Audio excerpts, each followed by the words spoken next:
하나님 주시는 말씀 같이 보도록 하겠습니다. 느헤미야 1장 1절에서 4절까지 말씀입니다. 느헤미야 1장 1절에서 4절까지 말씀 찾으셔서 우리 한 절씩 교독하도록 하겠습니다. 1절 말씀 제가 먼저 읽겠습니다. 아닥사스다 왕 제20년 기슬월에 내가 수산궁에 있는데 2절 내 형제들 가운데 하나인 하나니가 두 사람과 함께 유다에서 내게 이르렀기로 내가 그 사로잡힘을 면하고 남아있는 유다와 예루살렘 사람들의 형편을 물은즉 그들이 내게 이르되 사로잡힘을 면하고 남아있는 자들이 그 지방 거기에서 큰 환난을 당하고 능욕을 받으며 예루살렘 성은 허물어지고 성문들은 불탔다 하는지라. 함께 읽습니다. 내가 이 말을 듣고 앉아 울고 수일 동안 슬퍼하며 하늘의 하나님 앞에 금식하며 기도하여 이르되 아멘. 제가 우리 성도님들에게 가장 강조하는 주제 중에 하나가 성경적 역사관인데요. 자, 오늘 말씀을 제가 이 성경적 역사관으로 한번 시작을 해보도록 하겠습니다.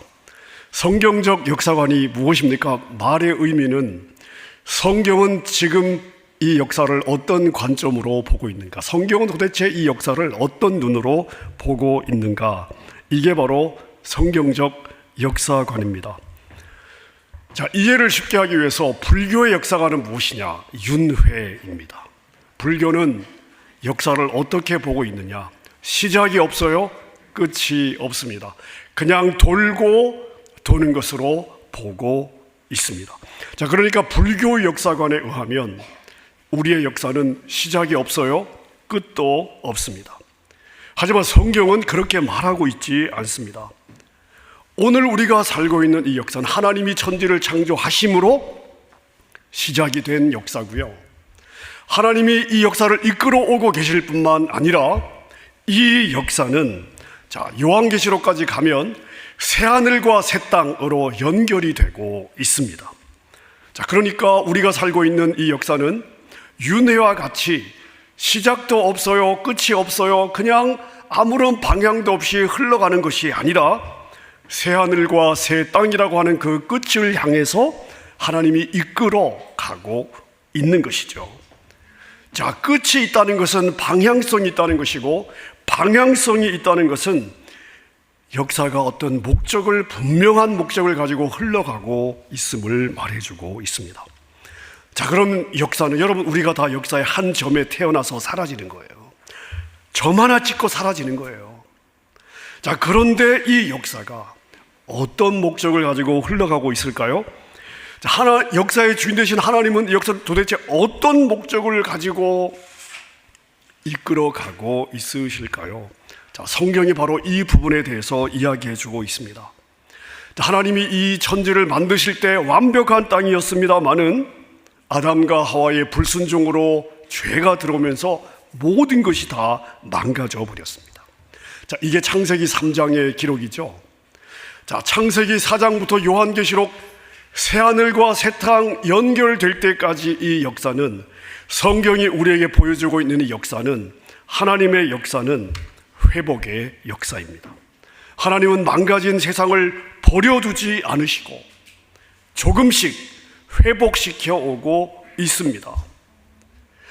하나님이 이 망가진 이 세상, 이 역사를 어떻게 회복시키고 계시느냐 하면 바로 믿음의 사람들을 불러서, 순종하는 믿음의 사람들을 불러서 그들로 하여금 자신들이 부름받은 그 시대, 자신들이 태어나 살고 있는, 자신이 부름받은 그 시대의 역사의 틈새, 망가진 어느 한 부분들을 하나님의 사람들이 메꾸게 하심으로 하나님이 역사를 회복시켜 오고 있는 것입니다.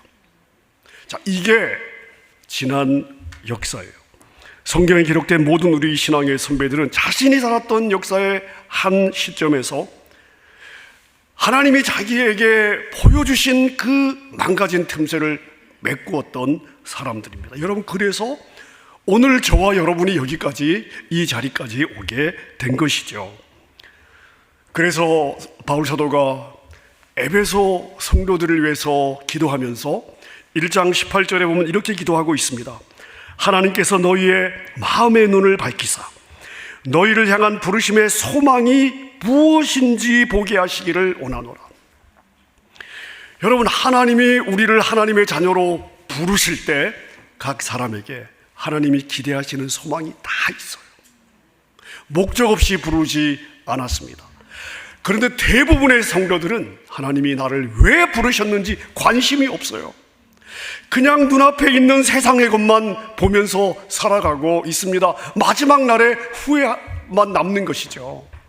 자, 그래서 이걸 보고 있는 바울 사도가 기도하는 거예요. 하나님, 저 성도들의 눈을 열어서 그들을 향한 하나님의 부르심의 소망, 그들을 하나님이 왜 부르셨는지, 각자의 삶을 향한 하나님의 기대가 무엇인지, 무엇을 바라고 있는지를 보게 해 주십시오.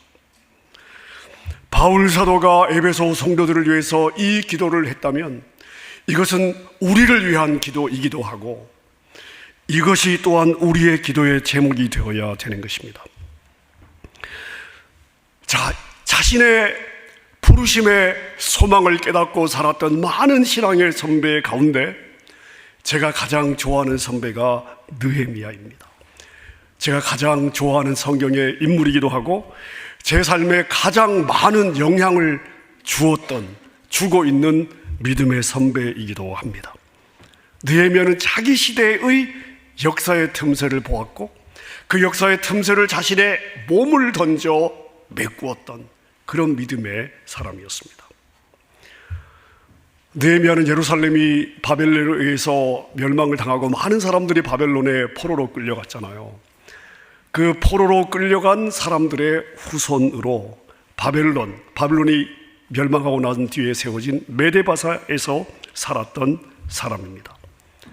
당시 이 느헤미야는 왕의 술 관원이었는데요, 지금으로 치면 대통령의 경호실장, 비서실장쯤 되는 막강한 자리에 있었습니다. 포로의 후손이 이 자리까지 올라갔다, 대단한 거죠. 부와 권력과 명예를 다 가지고 있었던 사람입니다. 자, 그런데 느헤미야는 예루살렘과 예루살렘에 남겨진 유다 백성들에게 관심이 많았습니다. 어느 날 동생이 예루살렘을 방문하고 돌아오니까 자기 동생을 불러서 예루살렘의 형편이 어떤지를 물어보았는데 동생이 이야기해주는 예루살렘의 형편이 너무 좋지 않았습니다. 예루살렘 성벽은 무너진 채로 예루살렘 성문들은 다 불에 탔고 바벨론에 끌려가지 않고 남아있는 사람들은 너무나 고생스럽게 살고 있다는 것입니다. 주변 이방 민족들로부터 업신여김을 받으며 살고 있다. 느헤미야는 이 소식을 들었을 때 견딜 수가 없었습니다. 오늘 밤 본문 4절에 보니까 나는 이 말을 듣고 주저앉아 울었습니다. 슬픔에 잠긴 채로 며칠 동안 금식하면서 하늘의 하나님께 기도하기 시작했습니다. 여러분 한번 생각해 보십시오. 느헤미야는요, 예루살렘에서 태어난 사람이 아니에요. 예루살렘에서 자란 사람이 아닙니다. 그냥 부모나 조부모 정도가 예루살렘에서 살다가 끌려온 거죠. 자, 그런데 이 느헤미야가 예루살렘과 남아있는 유다 백성들에게 이렇게 관심이 많습니다. 제가 볼 때요, 이게 참 정상적인 건 아닌 것 같습니다. 저는 한국에서 태어나 군대도 갔다 오고 대학 생활도 하고, 자, 그러고 제가 미국에 이제 한국을 떠났습니다만은 우리 애들은 다 미국에서 태어났거든요. 우리 애들이 아빠의 조국인 대한민국에 얼마나 관심이 있는지는 잘 모르겠습니다. 월드컵을 해도요, 우리 애들은 월드컵 안 봐요. 우리 애들은요, 레이커스 농구를 보지 월드컵 안 봅니다. 자, 그런데 만약 한국이 어려움을 당했다, 우리 애들이 주저앉고 울어서 슬퍼하고 금식하고 그럴까요? 제가 볼 때는 그럴 가능성은 별로 없을 것 같습니다. 자, 그런데 느헤미야는 왜 예루살렘에 대해서 그렇게 관심이 많을까요? 왜 예루살렘의 형편을 듣고 유다 백성들의 형편을 듣고 왜 이렇게 슬퍼하고 있을까요? 왜 마음을 찢고 있을까요? 왜 주저앉아서 금식하며 기도할까요? 여러분, 이게 중요해요. 여러분, 유다 백성들은 하나님의 백성입니다. 그들의 하나님은 어떤 분이십니까? 창조주요 전지의 주권자이며 이 땅을 통치하시는 영광스러운 왕이십니다. 느헤미야가 보았을 때 그런 하나님의 백성인데, 그런 하나님의 백성들이 그 하나님에 걸맞지 않은 너무나 비참한 비웃음을 조롱을 받으며 사는 모습을 보았을 때 느헤미야는 견딜 수가 없었습니다. 하나님의 백성은 이렇게 살면 안 되는 거예요. 하나님의 백성은 이 땅에서 손가락질을 받으며 살아서는 안 되는 존재인 것입니다. 이렇게 초라하게 살아서는 안 되는 존재들입니다. 자, 그런데 분명히 하나님의 백성인데 자기가 어떤 존재인지를 몰라요. 세상의 업신여김을 받으면서도 자존심도 상해하지 않고 당연하게 생각하고 살아가는 거예요. 그래서 느헤미야의 마음이 너무 아팠던 것입니다. 자, 그 다음 느헤미야는 아파만 하고 있지 않습니다. 이런 하나님의 백성들을 위해서 내가 무엇을 할 수 있을까? 느헤미야는 몇 달을 고민하고 기도하면서 예루살렘에 가기로 결단합니다. 여러분, 예루살렘에 가는 게 뭐 비행기 타고 몇 시간 만에 가는 게 아니에요. 예루살렘에 갔다가 뭐 한번 둘러보고 오는 게 아닙니다.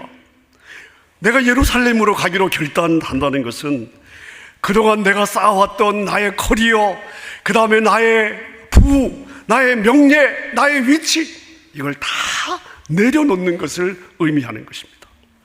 여러분, 근데 누가 느헤미야 보고 예루살렘 가라 했습니까? 네가 해야 돼.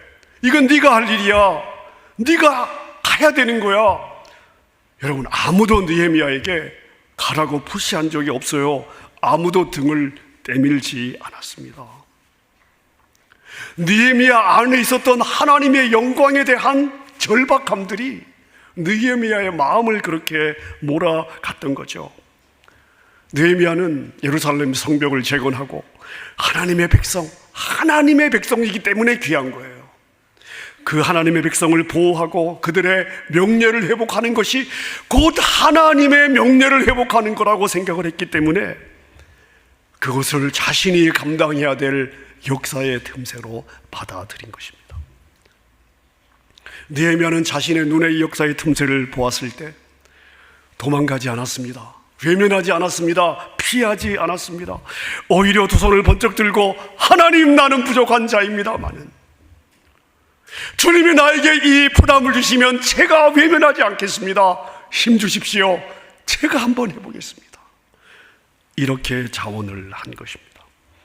하나님은 느헤미야의 중심을 받으시고 그 여정을 인도하시고 축복하셔서 느헤미야의 마음에 소원을 이루어 주신 줄로 믿습니다. 여러분, 이 시대의 정신은 무엇입니까? 이 시대의 분위기, 이 시대가 가장 소중하게 생각하는 것은 무엇입니까? 나에게 유익이 되냐, 손해가 되냐. 우리의 물질, 우리의 시간, 이런 모든 걸 포함해서 나에게 중요한 건 절대 포기하지 않습니다.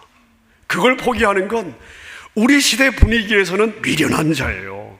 내 마음이 중요하고 내 정서가 중요하고 내 아픔이 중요하고 다 나 중심입니다. 여러분, 그래서 우리 시대의 정신으로 느헤미야는 해석이 안 되는 사람이에요. 미련한 사람입니다. 어리석은 사람입니다.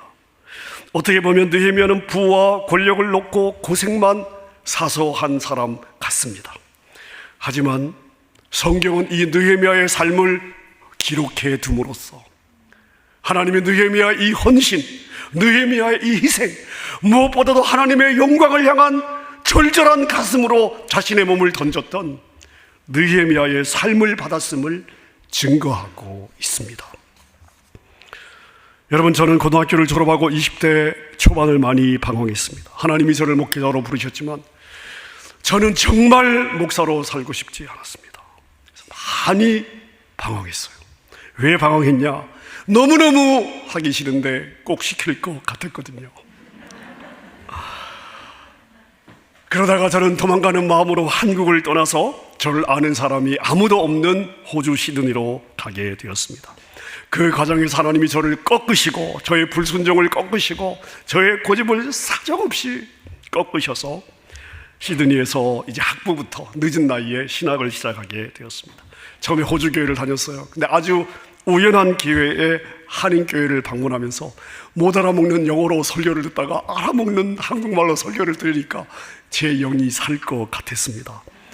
그래서 호주교회를 출석하면서 한편으로는 끝나자마자 한인교회로 10분 거리 운전하는 거리로 달려가서 한인교회를 이제 예배를 드리게 되었는데, 그곳에서 저보다 살짝 나이가 어린 대학생들과 대화하며 교제하는 시간들을 가지게 되었습니다. 그들은 부모를 따라 이민 온 지 10년, 15년쯤 되는 1.5세, 한 8세 정도 되는 아이들이었어요. 어릴 때 이민 와서 초등학교, 중고등학교를 호주에서 보내고 대학을 다니던 그런 친구들이었는데, 제가 대화를 해보니까, 교제를 해보니까, 조금 깊게 들어가 보니까 그들의 마음에는 부모 세대, 1세대 한인교회에 대해 증오에 가까운 불신과 그리고 적개심이 그 가슴 안에 있었습니다. 그들의 눈에 1세 부모들의 신앙생활은 신앙이 아니에요. 문화였고요. 집에서, 식탁에서, 교회로 가고 오는 차 안에서 부모들의 대화는 온통 목사욕, 장로욕, 교회욕, 누구 집사욕. 그러다가 싸우고 교회는 갈라지고 어제까지 친구가 그냥 적이 되어버리고, 이런 경험들을 아이들이 몇 번씩 하고 있었습니다. 이 아이들의 마음을 제가 알아가면서 제가 이런 질문을 저에게 해보았습니다.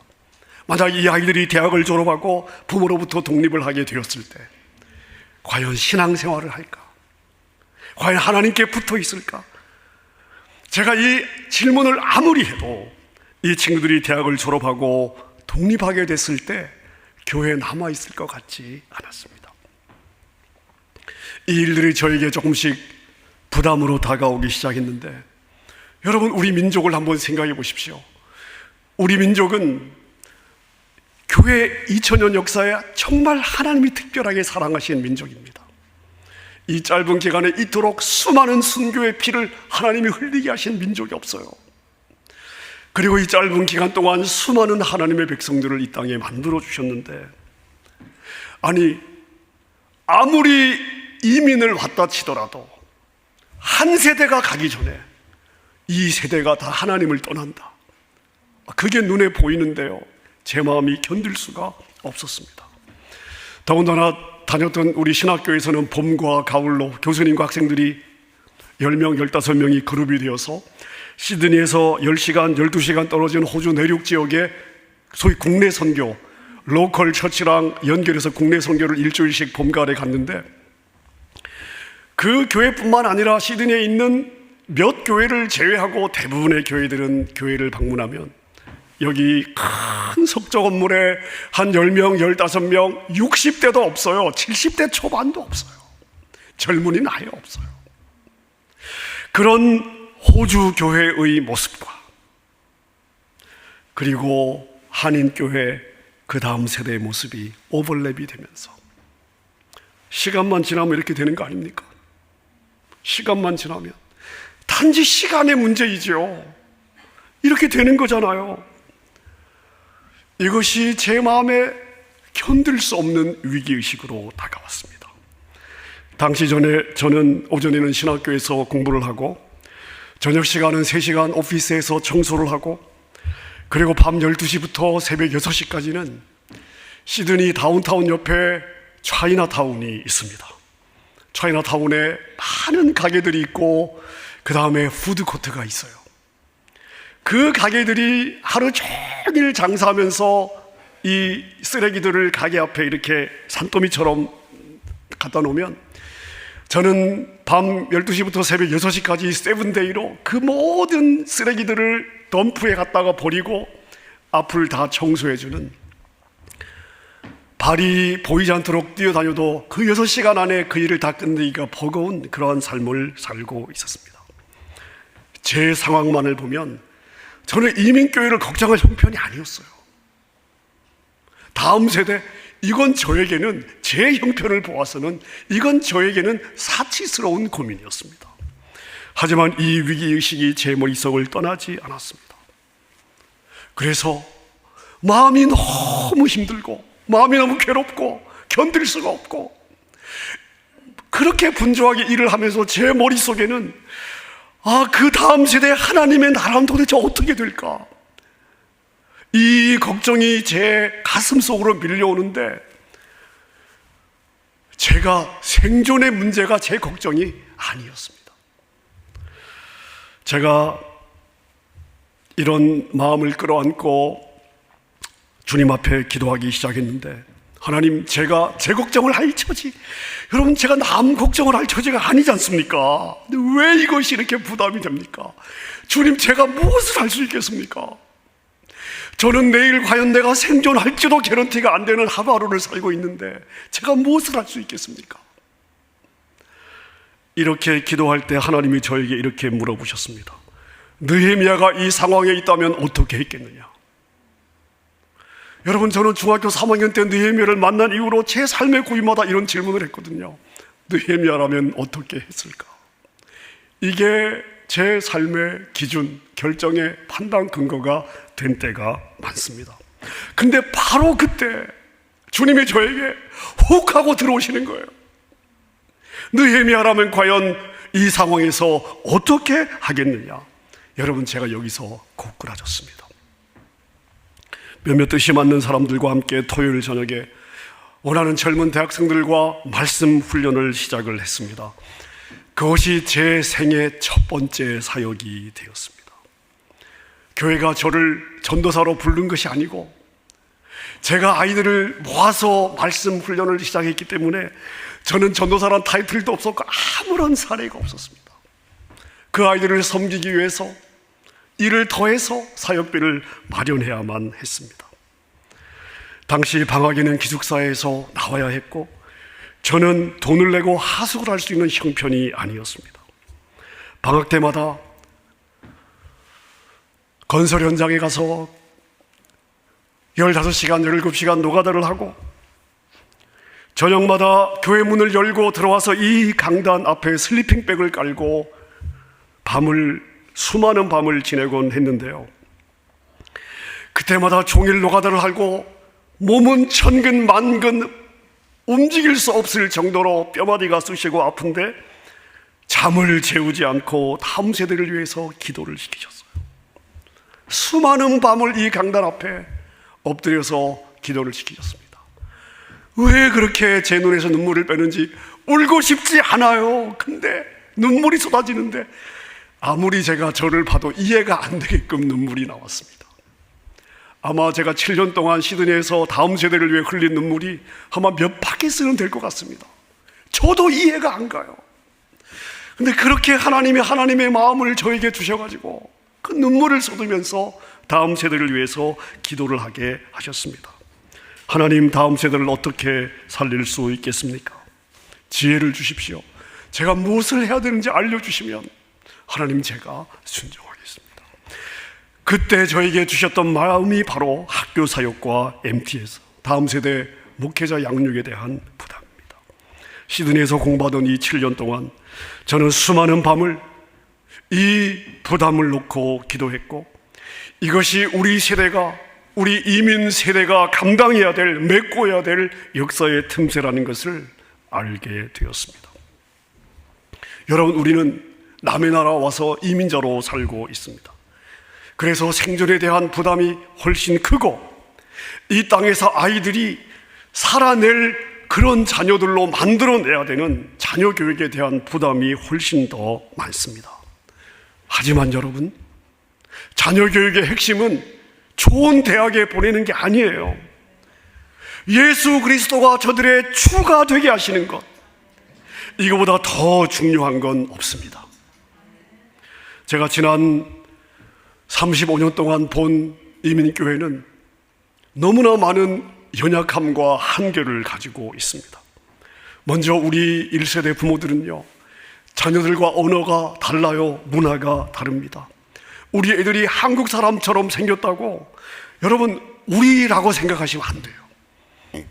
겉은 한국 사람이지만 뼛속 깊이 미국 사람이다, 이렇게 여러분이 봐야 이해가 돼요.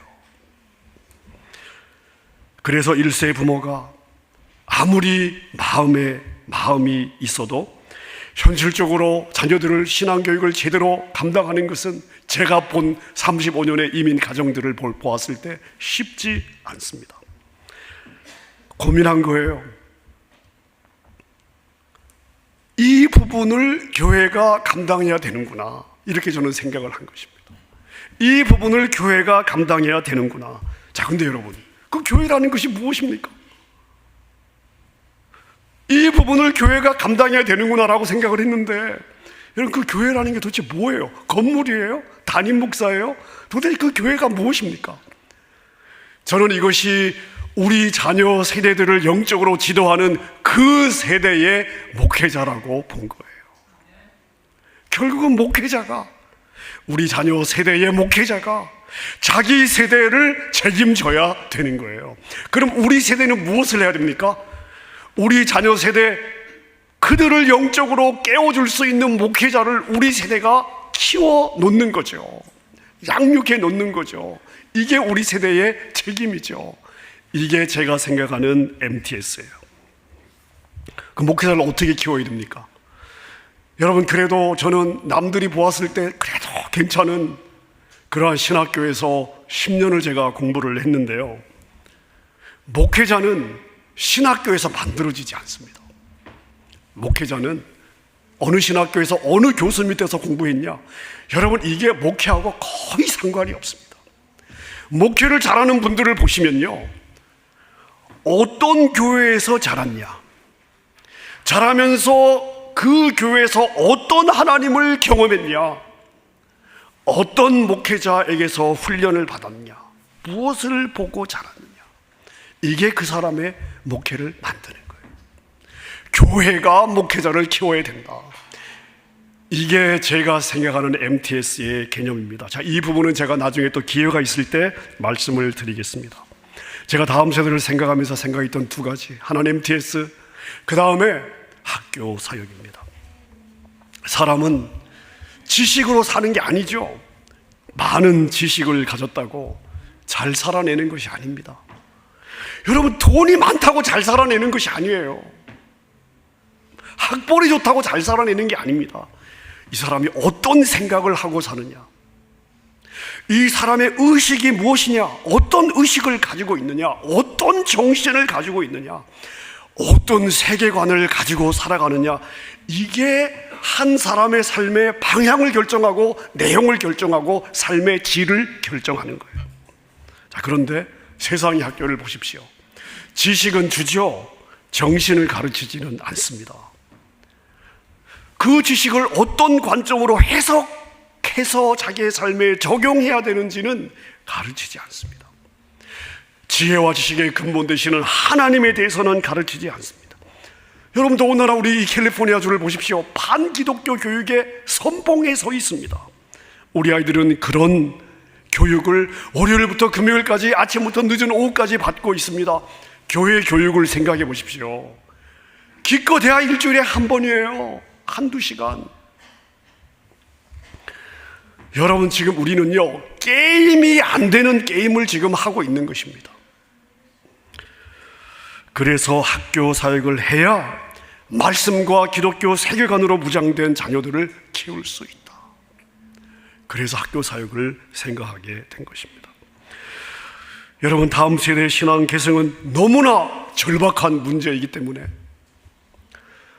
지난 35년 동안의 제 목회 여정 가운데 이 신앙의 세대 계승은 가장 큰 관심사다, 이렇게 말해도 과언이 아닐 것 같습니다. 어쩌면 저는요, 그것만 생각하고 35년을 살아왔다고 해도 지나친 표현은 아닐 것 같습니다. 자, 근데 이 학교 사역과 MTS는요, 성도들의 기도가 뒷받침이 돼야 돼요. 그래서 교회가 해야 됩니다. 그래서 이것을 할 수 있는 교회, 이 교회를 세우려는 마음으로 16년 전에 LA 사랑의 교회를 시작하게 된 것입니다. 여러분, 제가 생각하는 MTS는 학교 사역에는 많은 물질이 필요해요. 특별히 학교 사역에는 우리 생각 이상의 많은 물질이 들어가야 됩니다. 그러한 여러 성도님들이 이 소원을 가지고 꾸준하게 작정하고 그리고 마음의 소원을 가지고 헌금하신 분들이 있습니다마는, 그러나 시작하기에는 여러 가지 부담들이 많이 있었습니다. 그러니까 마음은 원인데요, 마음은 원인데 마음만 갖고 할 수는 없잖아요. 그 마음을 가지고 정말 오병이어의 심정으로 헌금을 하지만 시작은 현실인데 그 물질을 가지고 시작할 수는 없잖아요. 제가 나이는 들어가고 참 주님 앞에 제가 몸부림을 치면서 기도를 계속 해왔습니다. 근데 작년 연말에 한 분이, 우리 성도님 중에 한 분이 학교 사역을 시작했으면 좋겠다고 시드머니를 주셨어요. 이 시드머니를 받는데 제 마음에 하나님이 이거 시작하라는 사인으로 주시는구나. 하나님이 저에게 주시는 사인으로 이제 시작해라. 이제 시작해라. 더 이상 늦추지 말고 이제 시작해라. 저는 그 사인으로 받았습니다. 그래서 지난 연말부터 본격적으로 학교 사역을 준비하기 시작했습니다. 지금의 여력으로 무엇을 할 수 있을까? 지금의 여력으로 어떻게 해야 될까? 알아보기 시작했습니다. 12월 당회에서는 우리 목지실의 이재영 실장님, 김수경 전도사님, 이옥희 전도사님 세 분을 학교 준비 실무팀으로 임명을 해 주었고, 이 세 분이 중심이 되어 우리 모든 사역자들이 지난 2개월간 할 수 있는 많은 정보를 얻고 필요한 사람, 경험자들의 이야기를 들으면서 준비 작업을 해 왔습니다. 많은 것들을 검토한 후에 일단 이렇게 방향을 잡았습니다.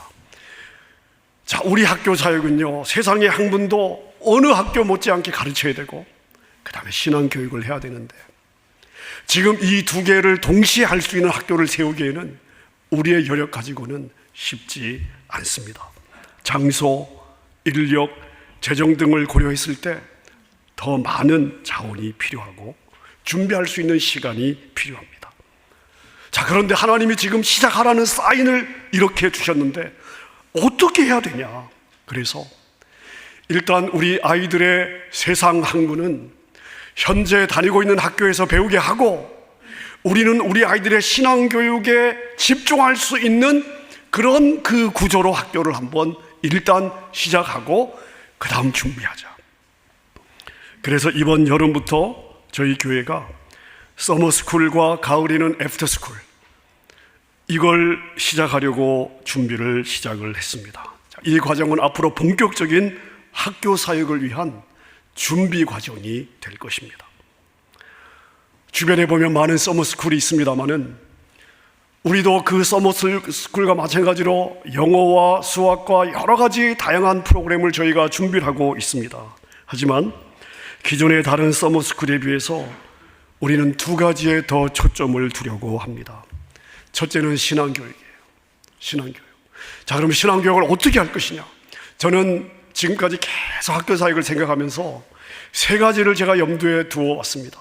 하나님 기회를 주어 학교 사역을 하게 된다면 이 세 가지가 있는 학교 사역을 해야 학교 사역을 교회가 하는 의미가 있겠습니다.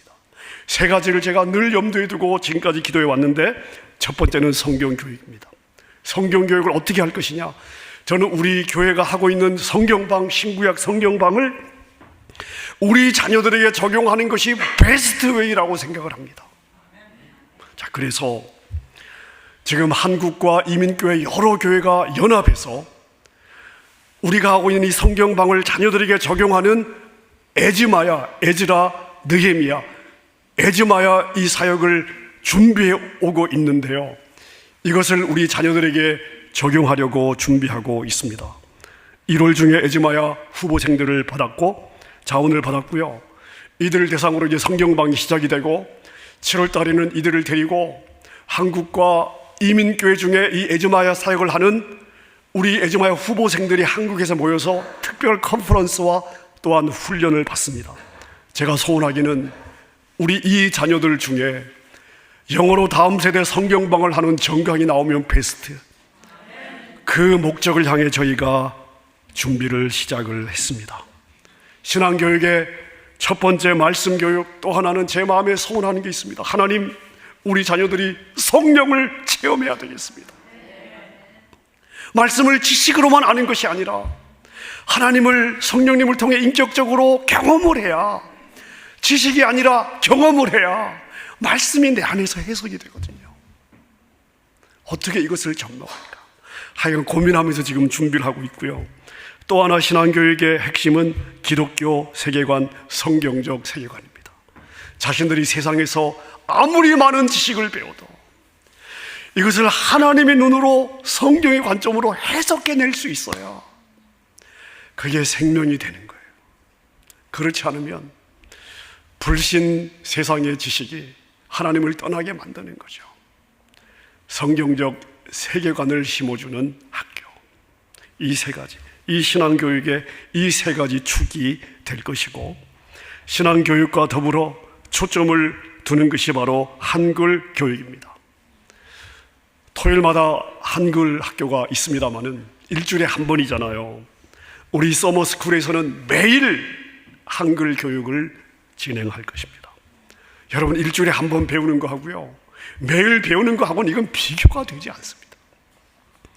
지금 최고의 한글 학교 교사들을 저희가 지금 찾고 있고 만나고 있습니다. 준비하고 있습니다.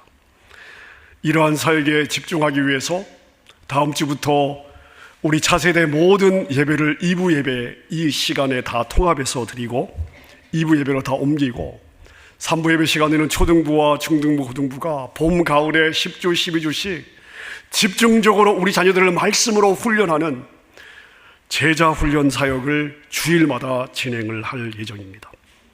중등부는 7월에 동부의 기독교 유적지와 학교 탐방을 준비하고 있습니다.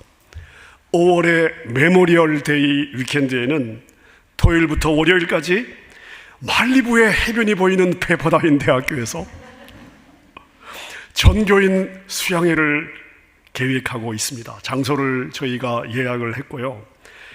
이 기간 동안 우리 어른들은 또 교제와 말씀 훈련 또 함께 저희가 시간을 보내고, 이 기간 동안 중고등부 수양회도 함께, VBS도 함께, 대학 청년부 수양회도 함께, EM 수양회도 함께, 전 성도들이 함께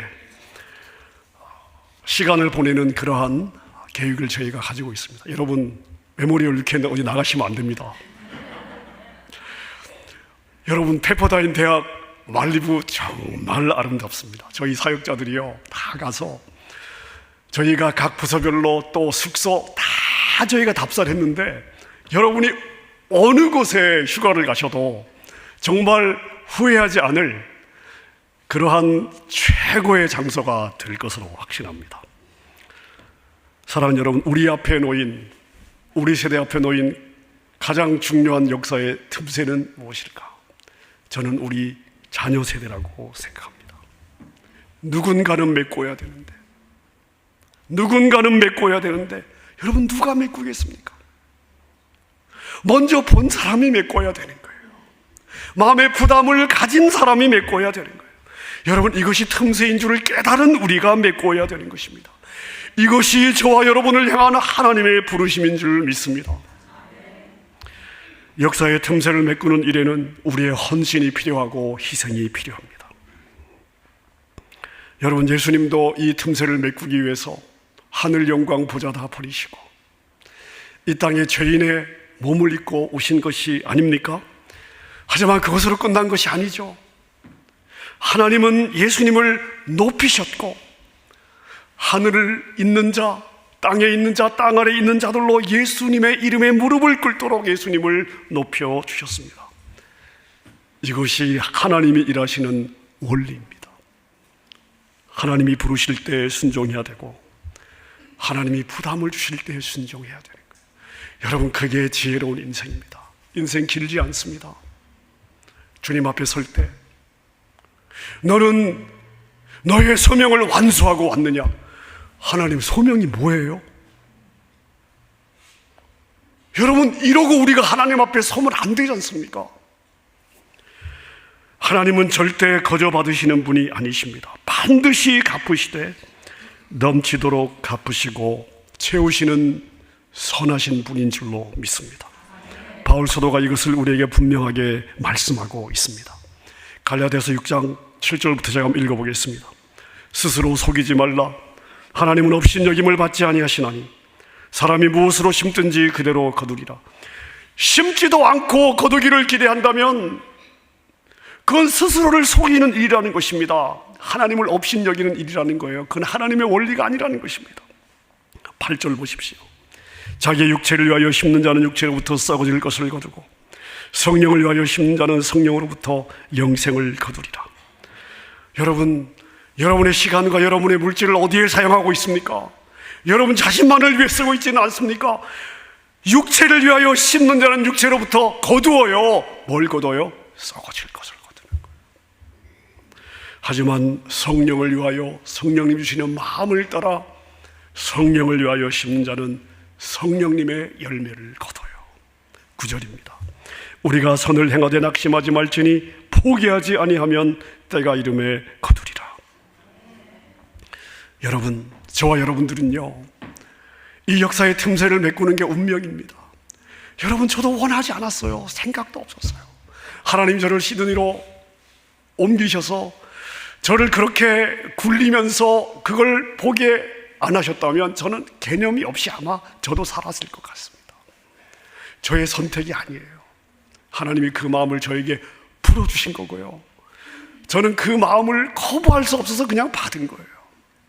그리고 지난 35년 저는 이 마음을 가지고 살고 있습니다. 여러분, 그 마음을 가진 담임 목사의 교회 여러분이 오신 거예요.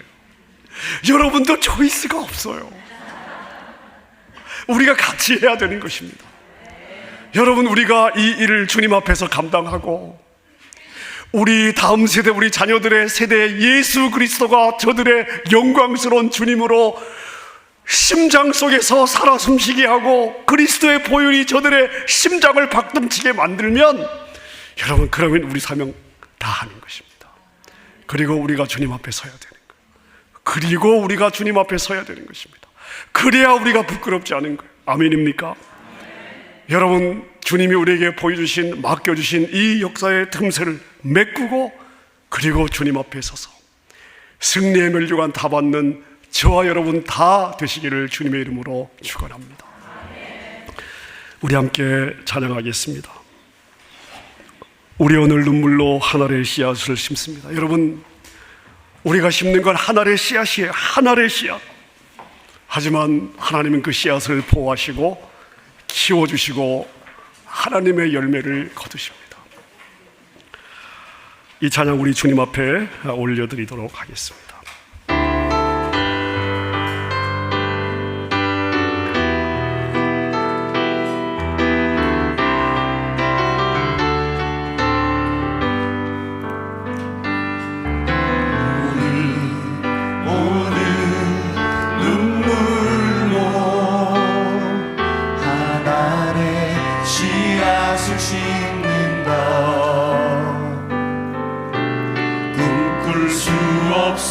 무너진 가슴에 저들의 푸른 꿈 다시도 달라도록 우리 함께 땀 흘려 소망의 길을 만든다.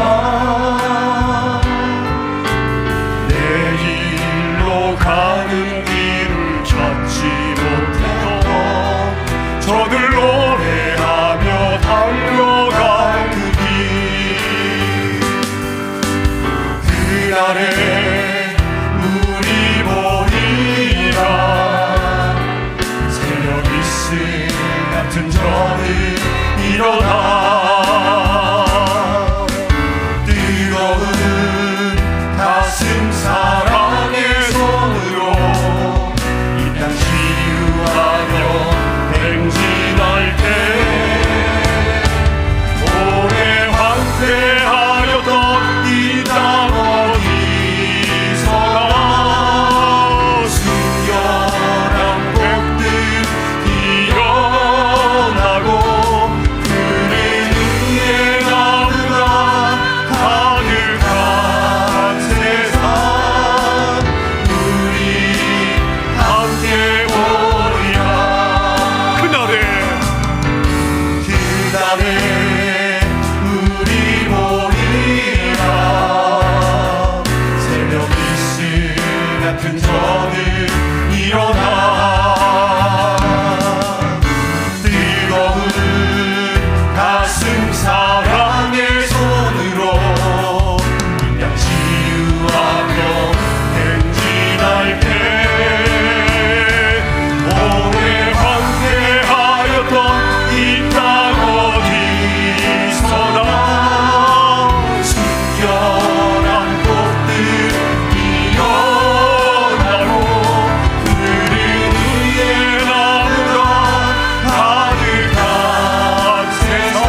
손으로